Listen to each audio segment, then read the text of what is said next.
নিরাপত্তার স্বার্থে এখন থেকে এয়ারফোর্সের সকল ইনিশিয়াল ট্রেনিং ঢাকার বাইরে পরিচালিত হবে। এটা এখন থেকে এটা আর মানে ট্রেনিং এটা এটা সুপারিশ করা হয়েছে এবং এটা চিফ অ্যাডভাইজারকে জানানো হয়েছে। এবং যুক্তরাষ্ট্রের এক নম্বর জিম চেইন গোল্ড জিম এখন আবারও বাংলাদেশে বসুন্ধরা আবাসিক এলাকা ও বসুন্ধরা সিটি শপিং মলে।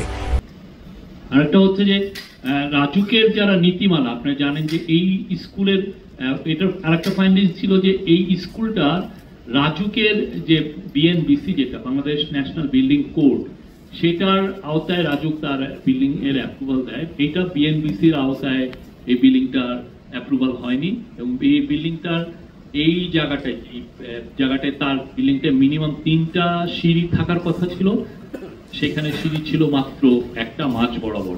ফলে যদি আরো 3টা তার যদি 3 সেট অফ স্টেয়ারকেস থাকতো তাহলে এক্সপার্ট কমিটি তদন্ত কমিটি হলো তাহলে ক্যাজুয়ালিটির সংখ্যা আরো অনেক কম।